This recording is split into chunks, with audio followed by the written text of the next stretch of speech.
The Nuggets get to practice. We're talking about practice. Boy, that whole speech is old. Plus, we'll talk about the game versus the Thunder and the big question. Do we know this Nuggets team yet? This is Locked On Nuggets. Hit the wrong button.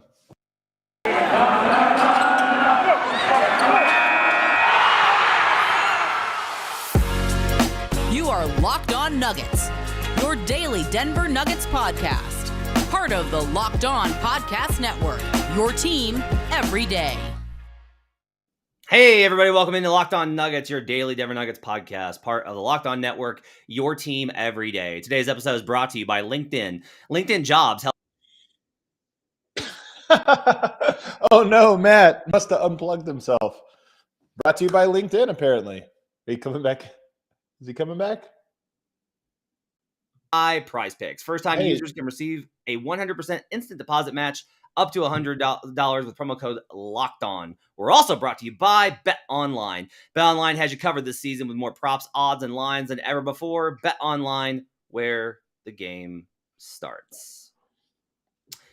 Adam Mares, at Adam_Mares from DMVR. You and I've had like a long pre-show discussion, so I'm trying to get myself back aligned to what we're actually going to talk about today. Matt and I just talked for 45 minutes. That's why we're late. We talked for 45 minutes. We had things to chat about. So, Adam, I will ask you right off the top, how was practice?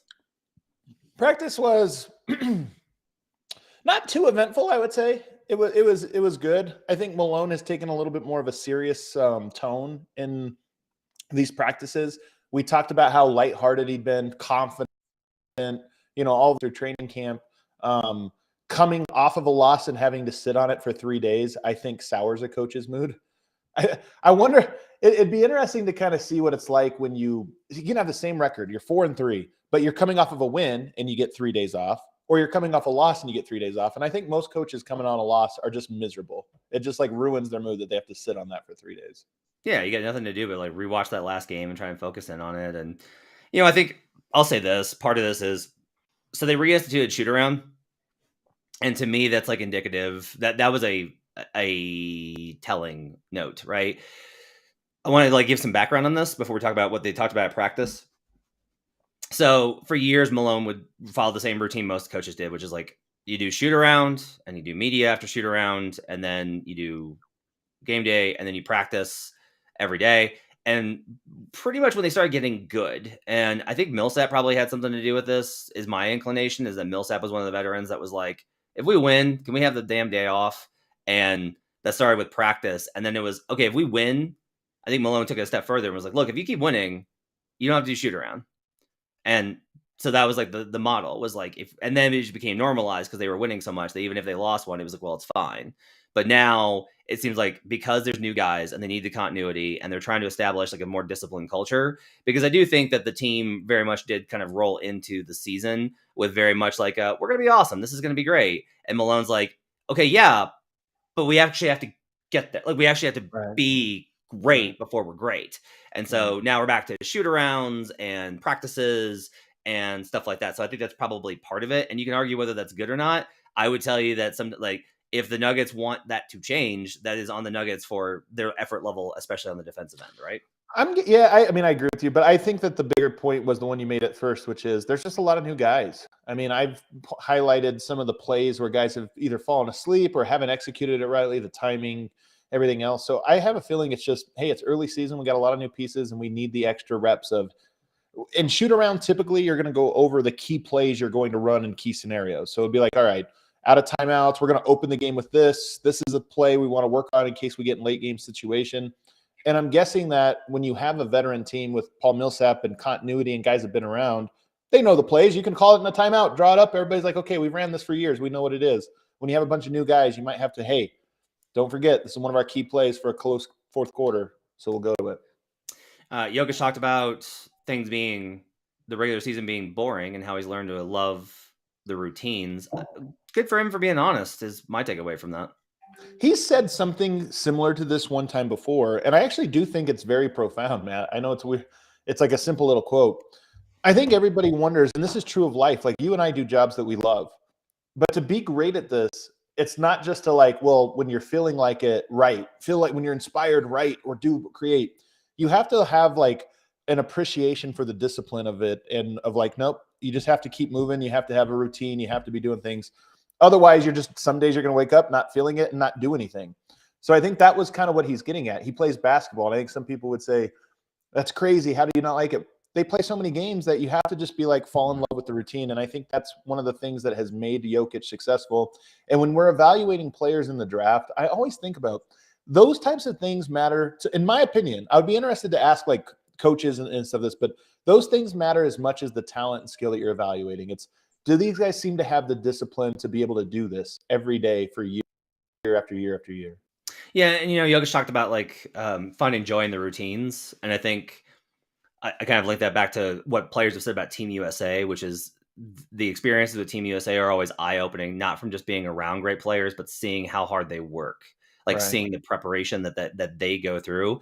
Like that's a lot of it. Is so many guys think that what determines how good. I think when you're 18 and you enter the league, you think how good you are is going to be based off of your talent, and it very rarely is. There are so many players that were incredibly talented and had no discipline and no joy for the work that goes into all these things.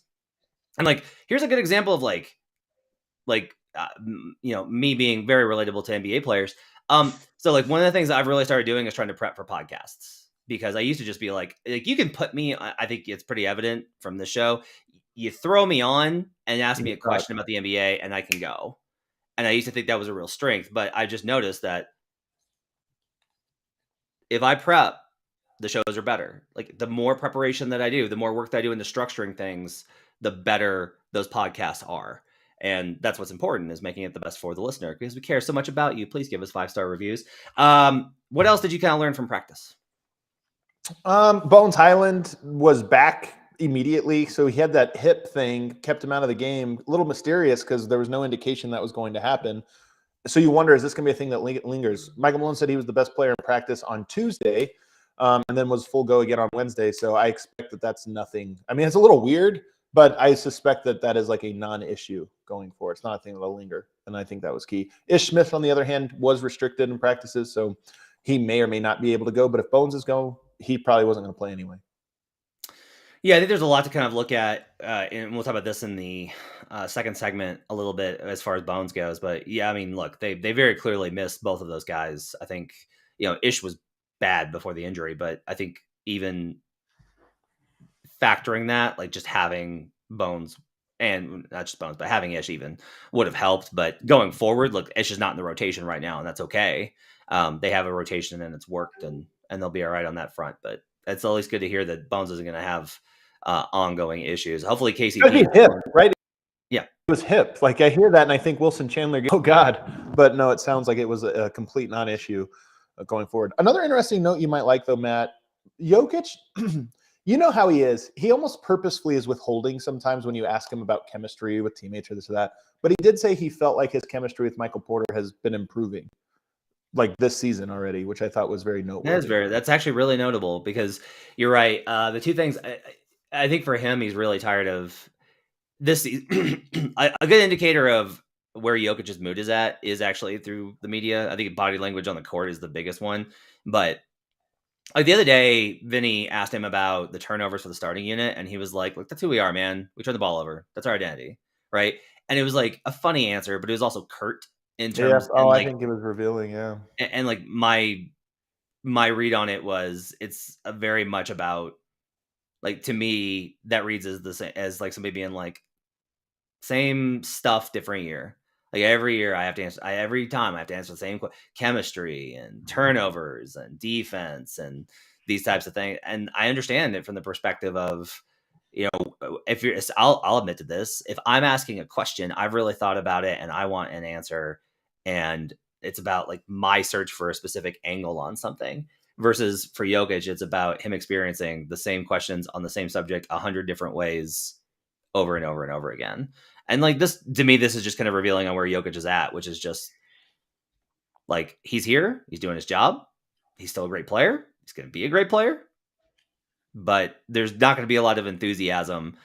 And honestly, this may be part of it, is the rhythms of the season. I could see him picking it up in mid-season and like flourishing in that home stand where they're home a lot, and he gets to see his daughter a ton and his wife, and they're able to rack up some wins and play great basketball, and it's closer to the playoffs before you get into the real grind of March. Like all of that, I think is tough. There are players for whom they really like the early season, and there are players for whom they really like the mid-season, and nobody likes the end of the season. Nobody. Really? I've never heard a player be like, I love playing basketball in March. Everyone's Really? hurt and half the teams are tanking. It's great. Right. Yeah, so like maybe. nobody's really excited about it. And I think just getting through this time, and sometimes you just have to get through it. That's just part of it. You're right that they play so many games. I used to ask players, I've done this with almost every interview I've done. I've asked them, what's the most competitive environment you've ever been in? And 9 out of 10 NBA players I've asked this question to have always mentioned college or AAU or high school. And only 1 out of 10 mentioned the NBA. And that to me is revealing. You play so many games, it's hard to feel like the games have stakes when you play this many. So, but that's a whole other topic. Let me one other note though, real quick. That is, maybe it's interesting, maybe it's not. You tell me if it's interesting. Michael Malone was asked about the season being championship or bust in some capacity, and he corrected and said, "Well, first of all, I've never said this season is championship or bust. I don't think that it is." He said, "This year we have 2 guys coming back from injury. We always knew this would be a process. This is not championship or bust." I don't know. I didn't like that answer. I mean, you don't have to like say it is, but to say it's not feels weird, if that makes sense. If I told you that your job depended on a goal, would you want that goal to be this year or nothing or failure? I mean, there's the politics of this, and I feel like that was the answer, but it just still feels a little weird. I'm like, I think as a Nuggets fan, you want them to say you're in Jokic's prime. You got a roster that you felt. You want to say, hey, our goal is this. We feel like anything short of that's a failure. So to kind of like hedge that to me was like, ugh. I get it. I think I get it too. I'm not surprised. I mean, I'll just be real. Like he can say that it's championship or bust. He's tried setting the bar low with Jamal's return from the start. Like he was working on this last year. He was the first to kind of push back on Jamal coming back. About he and Jamal laughing about the idea of him coming back. He was the first one to be like, Jamal's not going to be the same Jamal next season. Like Malone has strongly pushed back on the idea that this team, because of specifically Jamal's injury, that to him is like, again, is this an overcorrection though? Because I understand the whole like you got to be patient with him. Don't be unfair. On opening night, he came out to the podium and was like, I don't want to hear anybody blaming this on Jamal. Like, I understand that, but isn't there can't you swing too far to where we're still like, hey, Jamal, by March, your goal should be to be back to 100%. You can't keep Isn't that like part of what sports is like, hey, we expect you to push yourself to be the best version of yourself, and 2 years later seems like a reasonable time frame. The situation is never going to be perfect unless you're the Lakers. Like you're never going to be in like a perfect situation. And so it's just like, you can't keep kicking the can down the road, waiting for that time when everything lines up perfectly for you. That's not how it works. There will always be, I feel like the Nuggets, this is a great point. Do I feel like the Nuggets next year will have a bigger excuse or equal excuse as the one they have this year, which is Murray's coming back from injury, yada, yada. I kind of feel like, yeah, next year probably something will happen. Somebody gets hurt. Just every year something happens. This guy got hurt, or, oh, this guy missed a lot of games in the middle of the year. This guy's tired because look at all the mileage he's racked up. So this is my strongest point is I'm like, I'm not sure it gets better than this. I know logically, yes, Murray should be back more next year or whatever, but logically there's always something. Everyone grab your coffee cup. We have a person whose name ends with VIC who says that Malone should be fired in the chat. So we go ahead and got that out the way. Just drink to that, and then we'll go to the next segment. Let's take a break. We'll come back. And Adam and I have been kind of kicking around this question, and it's funny that he brought it up to me, and I've been thinking the same thing. The question that we have is, do we know this Nuggets team yet?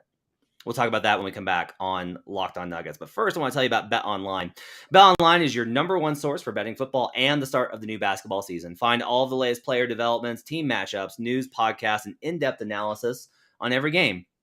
As always, BetOnline remains your continued source for all your sports wagering information with live betting and up-to-the-minute scores for every sport out there. The fastest and easiest way to check in all your favorite games and events, including MLB, MMA, boxing, and golf. I hit same game parlays yesterday that were absolutely phenomenal. I had a DeJounte Murray one as I was on a NBA bet stream yesterday, and it was It was a great night. Would have been better if the Pelicans had won and if they had not gone to overtime for the under. But other than that, I had a pretty great night last night betting. Head to the website today or use your mobile device to learn more. BetOnline, where the game starts. We're also brought to you today by LinkedIn Jobs.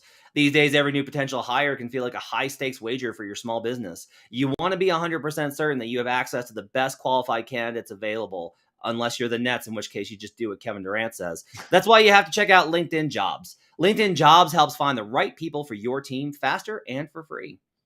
You get simple tools like screening questions, which make it easier to focus on candidates with just the right skills and experience so you can quickly prioritize who you'd like to interview and hire. That's why small businesses rate LinkedIn Jobs #1 in delivering quality hires versus leading competitors. LinkedIn Jobs helps you find the qualified candidates you want to talk to faster. Post your job for free at linkedin.com/LockedOnNBA. That's linkedin.com/LockedOnNBA to post your job for free. Terms and conditions apply. We'll be right back on Locked On Nuggets.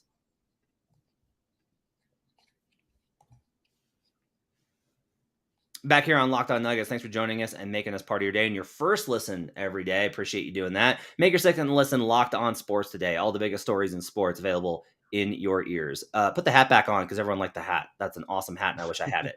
Is that a trucker hat that you have? What's that? Is it a trucker hat? Yeah, it's got a little. See, this is what sucks. I can't wear trucker hats. And all the coolest designs are trucker hats, but if I wear them, I get sunburned because I'm bald as hell. It's a shame.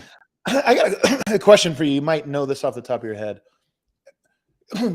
Because Michael Malone and his future with the team or whatever is a storyline. And in talking about it, it does not mean you are implying he should be fired it's just like when we're at this point, everybody's a storyline. Can you win with Jokic? Can you win with Jamal? Can you win with Michael Porter? Can you win with Aaron Gordon? Can you win with Michael Malone? These are all questions that I think are fair at this stage of a team's development. But the point I was going to ask is, what is the best example we have of a coach entering his 8th season with the same team and winning his first championship? Is that a common occurrence or a rare occurrence? Rare. I mean, winning a championship is rare, but I mean, even relative to that, is it usually like a coach wins a championship within a certain window of time with a new team, like 3 years? Or I guess here's the question I would respond with is, do you think the Jazz couldn't win with Jerry Sloan? Oh man, that's a great question. No, I mean, they could have won. So that to me is a good comp here, honestly. I think that is a really good comp. Like Sloan was an institution and phenomenal and did right by the community and coached good teams. The team was always in the playoffs and made the finals twice. And sometimes you play Michael Jordan. It just seems like a lot of I guess maybe it's more a lot of your dynasties or whatever have coaches that like Steve Kerr arrived, took him to a next level. Phil Jackson arrived, took him to a next level, whatever.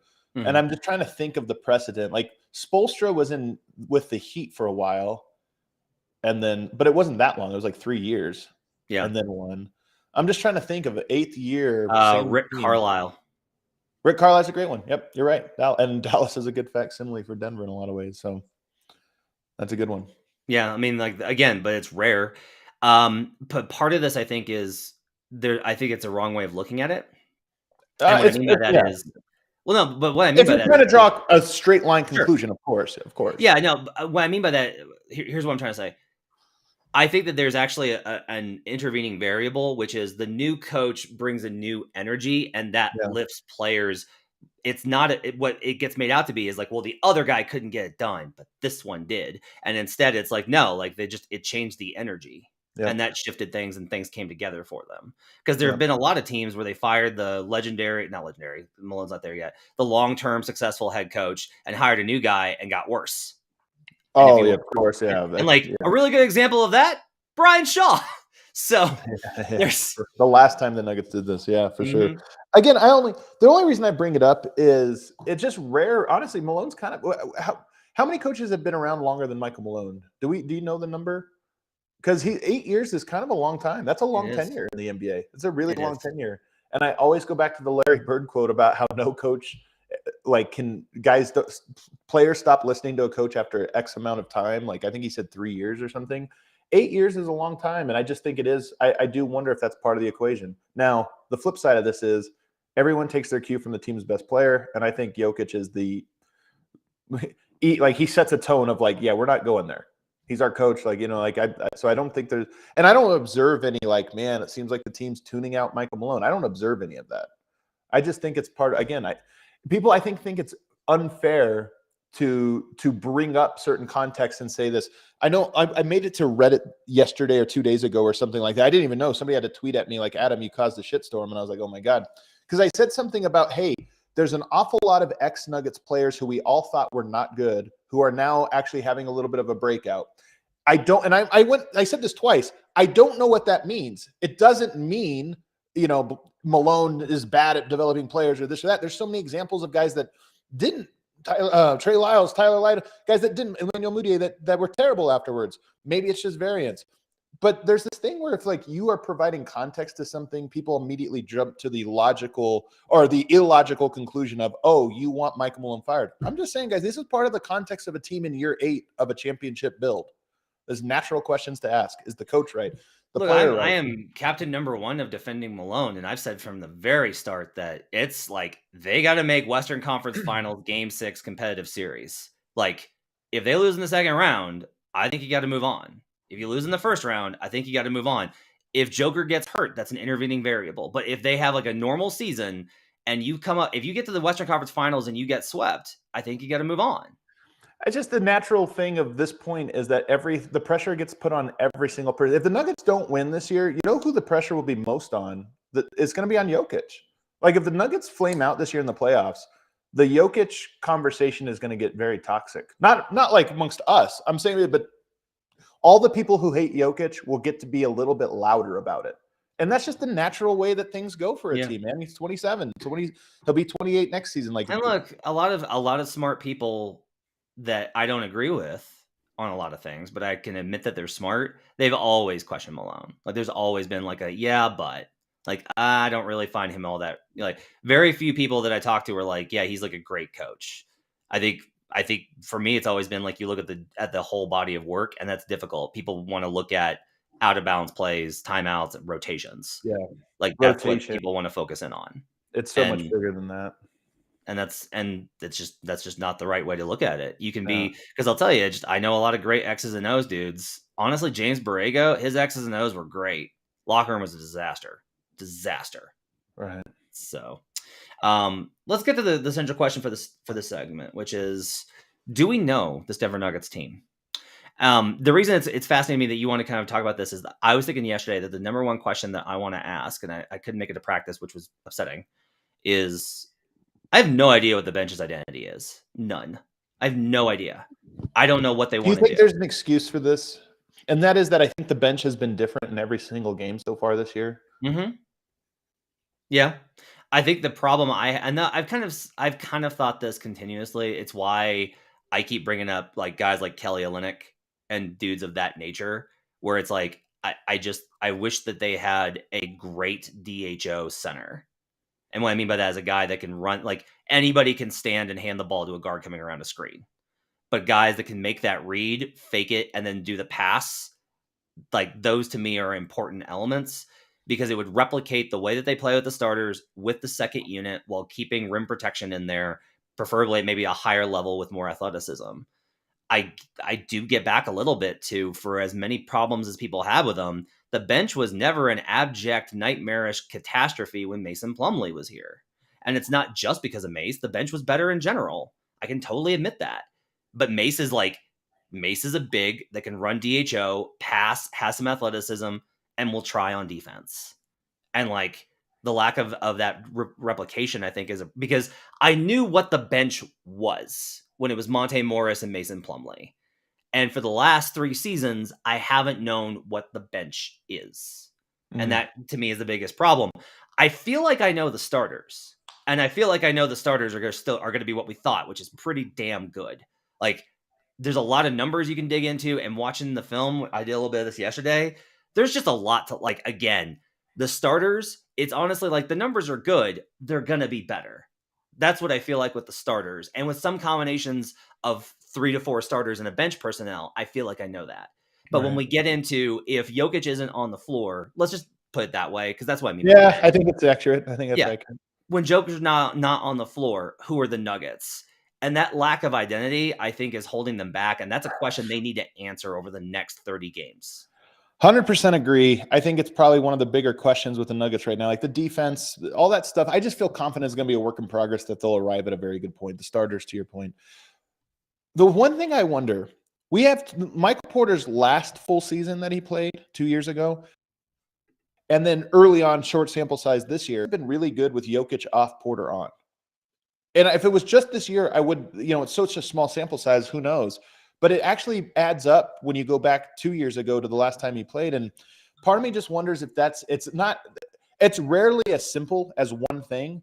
But I do just kind of wonder if Bones and Michael Porter can be a bench savior. We haven't seen it very much mostly because Michael Porter's been in foul trouble. And I think it's got to be a huge message to him is, hey, you're going to get a big opportunity. He spoke, by the way, on Tuesday, said he really loves, he's gone out of his way to mention how much he loves playing those minutes. TJ and I talked about him in that conversation I had too. He loves being able to do it, which is, I think it's fine. Understandable. Yeah. That's who he is.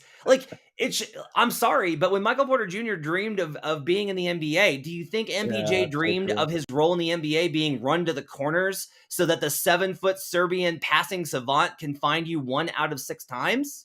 And he's done a great job. And here's the thing.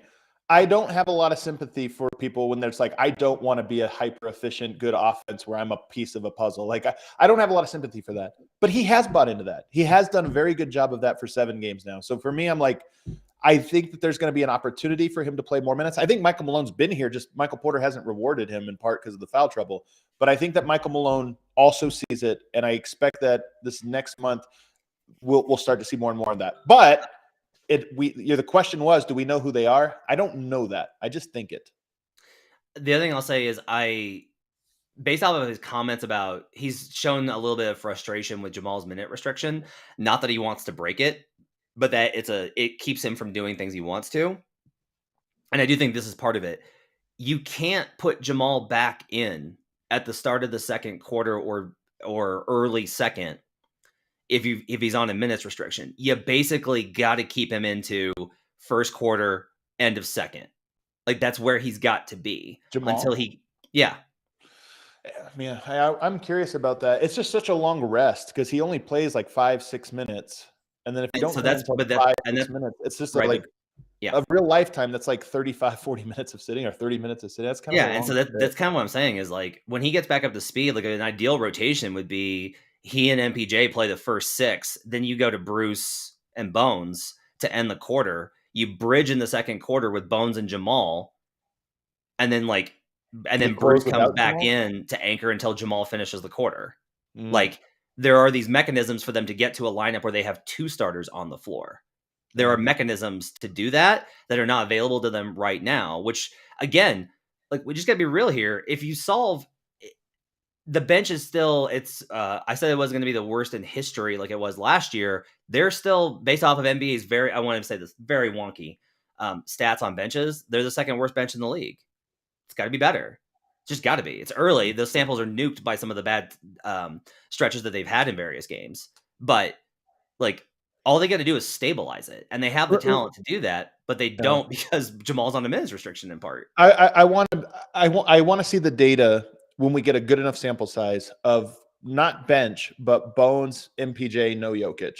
Or Bones, Murray, no Jokic if it ends up being that. But any combination of Bones and one of Jokic, of Murray and Porter without Jokic, because to me, that'll be the bench, and that's what I want to judge him on. The lineup that has Davon Reed and DeAndre Jordan, Jeff, that one, it's bad, and they've played it a little bit out of necessity, I think, so far. So it can be concerned. I am concerned about it because I want to see it, but I just don't think we have the intel quite yet to know. Question here from Mandich. How long are we going to make excuses for Jamal that we're dissecting every MPJ make? Both every play MPJ makes, both are coming from fair question. Well, I'll actually say this. I'd actually say you have been fair. I'm all over MPJ, man. I think he's been incredible. Yeah, well, and you've also been justly critical of Jamal. You've been it was bad, and it's okay. He's coming back and he's injured, but this has not been good. And that's kind of where the entire team is at. We've talked about that on the show about how there's an acceptance of, Jamal, things with Jamal are not good right now. And part of that's because Jamal is part of an engine with Jokic, and MPJ is not. Yeah, that is part of it. Like MPJ's tip of the spear, and he's great in that role. And he's been, again, look, there are a lot of plays where MPJ clearly does not, like, gets lost still, and those are frustrating. But I'll say this, like, he's still converting them at an insane rate. He's back to being the shooting machine. And as long as he does that and rebounds, you're going to win the minutes. And that's what matters. Yeah. It's not, even if it frustrates Jokic and Malone along the way, if you win the minutes, it doesn't matter. Yeah, it's true. And his right now, I think he's the highest plus minus on the Nuggets roster. I know that doesn't say everything, but it does tell you that they win the minutes he's on the court, even more so than Jokic, I believe. And by the way, with Murray, he had a good game last game. Like, Murray hit some shots. So I do think that it's fair to be critical of Jabal.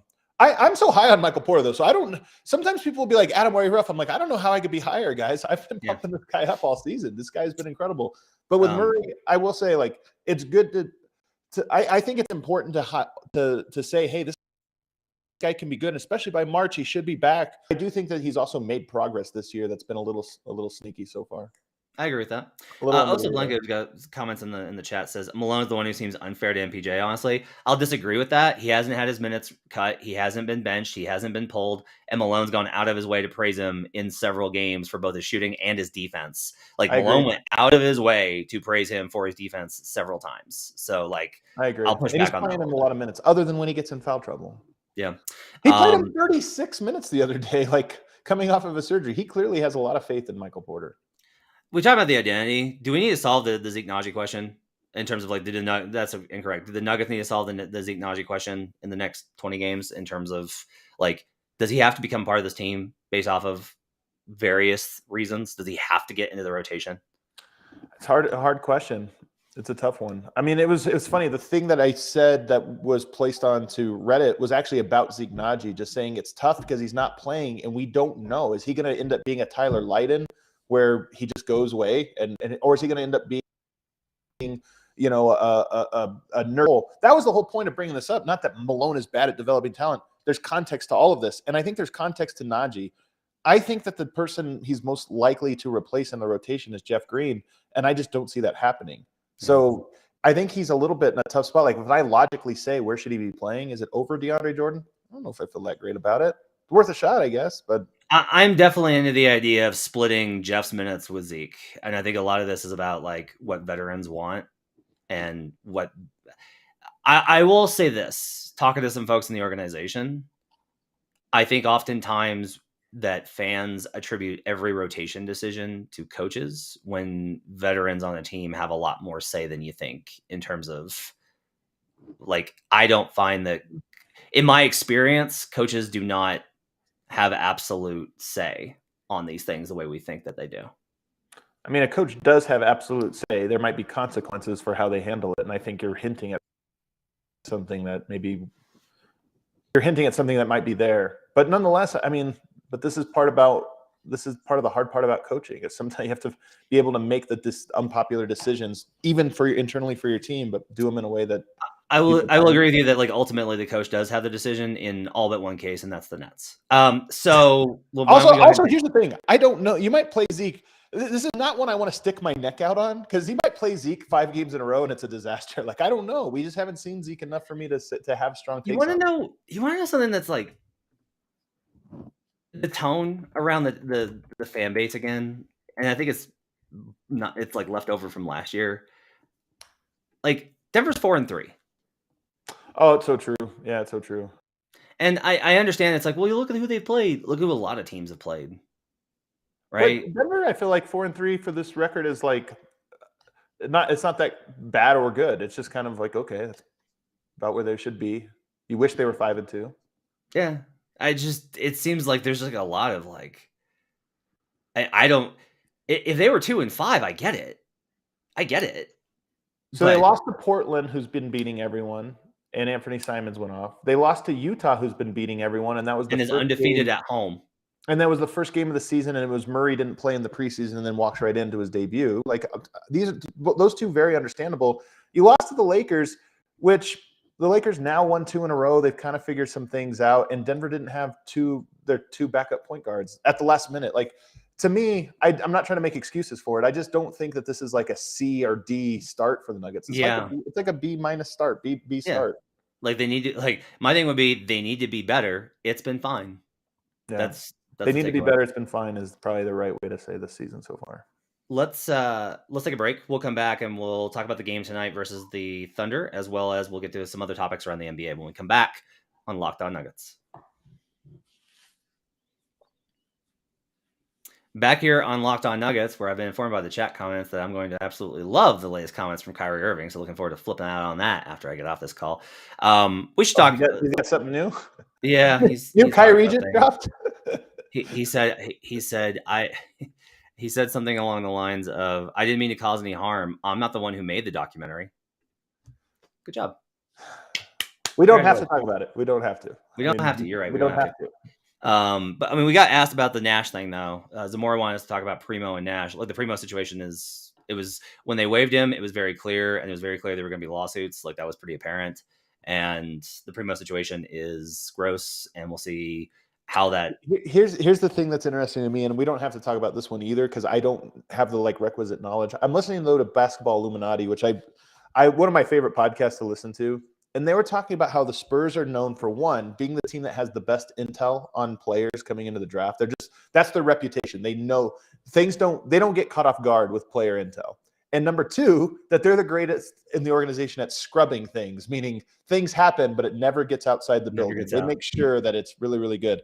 So when I hear this, and then today the news was that, the Primo situation had happened. I think the number was 9 times. Don't quote me on that. 9 times to the same person, filed complaints, and it was never handled. And that's why all of a sudden this is blowing up.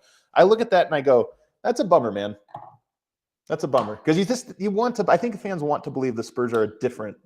Yeah, you want to believe they have integrity, but I got to find out. Browns. I think some of this too is I got to find out who is in charge of the decision making, right? Like that's a lot of it because I don't know who was in charge of who ignored the woman when she brought these complaints. I don't know who was in charge of that. I kind of doubt it was Greg Popovich, but I don't know. So we'll see what that looks like. Nash, the Nets are a clown show. The Nets are they're just an absolute hazmat zone. Even setting aside all the Kyrie stuff, just from a basket, this is what happens when you trust when you decide no matter what, having this player is worth it. And so we must adopt to what the star player wants because having him is better than not having him in all cases. I am telling you that's not true. You do not, at some point you should have realized over the last 3 years what this is. When they were we don't really need a coach. I think it's more of a consultant. We could, KD could coach one game. The minute they said that, I would be we got to trade these guys. We're done. We're out. We got to get out right away. We got to get out of this. And that's before everything else.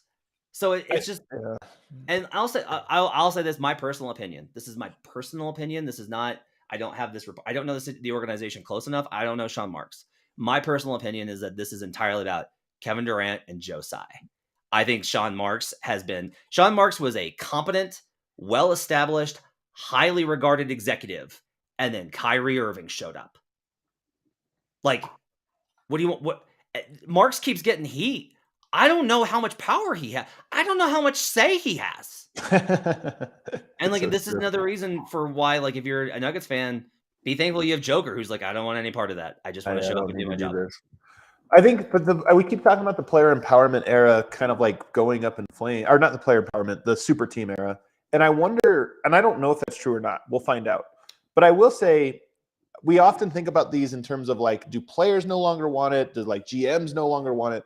I think the ownership is the one that might not want it. Because if you look at Joe Tsai, Dan Gilbert, and Jeannie Buss, all of who have profited off of the super team, hey, we're going to none of those guys I think would sign up for that again. And I just wonder how do you make a super team? Players can force their way places, but if you're an owner who's kind of enjoying under the radar, nobody's really talking about me, like Toronto, if they have a chance to get a super team, some volatile but very good players to go there. If you're the owner there, are you thinking, do I Joe Tsai really, that blew up in his face. Jeannie Buss is blowing up in her face. Dan Gilbert blowing up in his face. Maybe you're I don't know. I'd rather not win but nobody really know who I am and have to argue with my players. I don't know. I don't know the answer to that, but I have to imagine some owners probably feel that way. I agree. Like if Kevin Durant is trying, everybody thinks Kevin Durant's going to get traded. There's got to be some owners out there that are thinking, this could really blow back on me. Like this is a guy that seems to be unhappy with every situation. He's even the Warriors he was unhappy. At some point, people are going to start talking about me, and nobody talks about me. And like there are players that just don't do this. Like Dame's fine. Right. Trae Young, I think, is going to be that type of guy. I think it's pretty clear. I think Luka is going to be that kind of guy. Could be. But like Giannis, we always compare. Like Giannis is just like, nope, I come in and do my job.